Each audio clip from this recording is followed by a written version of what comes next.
albanizovanju i kosovarizovanju srpskih svetinja i možete li ukratko da nam objasnite šta tačno pod tim podrazumevate? Albanizovanje i kosovarizovanje, dakle malo možda terminološki deluje komplikovano, ali reč je o promeni narativa. O čemu je zapravo reč? Kada vi imate na novo osnovanim univerzitetima u Prištini, dakle to su univerziteti koji pripadaju takozvanoj državi Kosovo, čitav niz naučnika koji su pomognuti čak i od nekih naučnika iz zapadne Evrope, neretko Albanije, istini za volju, to treba reći takođe iz Hrvatske, nažalost, dolaze takođe određeni kanali.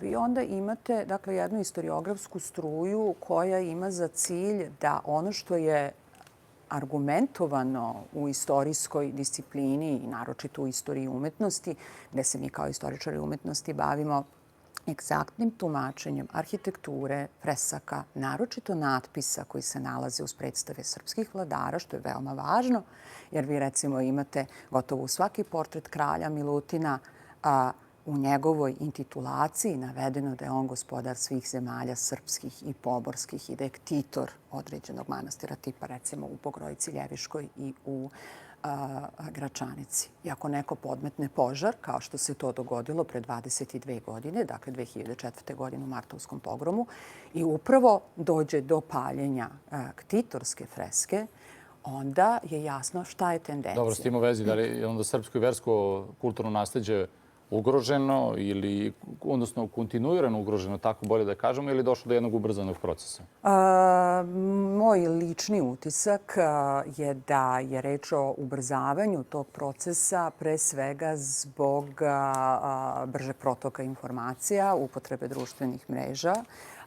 Podsjetit ću ponovo naše gledalce da je takozvana država Kosovo vrlo aktivna na društvenim mrežama. Dakle, oni imaju čitav niz uposlenika koji su angažovani na diseminaciji informacija koje zapravo nisu egzaktne i ne drže se egzaktne nauke. I onda ćete recimo na stranici poput Explore Kosova i nekim relativno sličnim stranicama vrlo jednostavno preko hashtaga naći fotografiju Gračanice gde se govori da je u pitanju albanska bazilika koju je obnovio kralj Milutin i da je navodno srušio neke ostatke i tako dalje. Znači, to je ta kosovarizacija koja se sprovodi. Znači, međunarodna javnost nije upoznata kako je zbilja na terenu?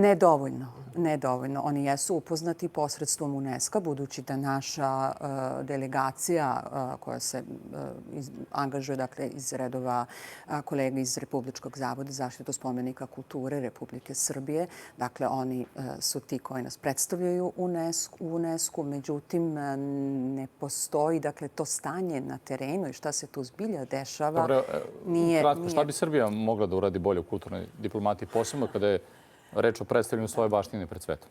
Kada je u pitanju predstavljanje baštine pred svetom, pre svega mislim da je neophodno mnogo bolje integrisanje resornih ministarstava. Tu pre svega mislim Ministarstvo spoljnih poslova, Ministarstvo kulture Republike Srbije, Kancelarije za vere, sa nama koji smo naučno opredeljeni istoriografi.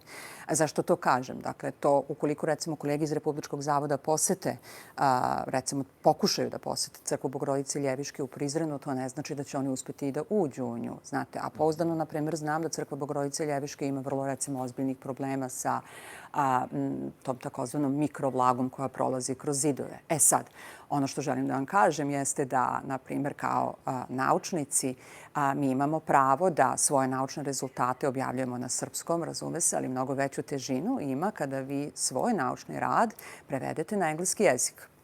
Da ne bih govorila apstraktno,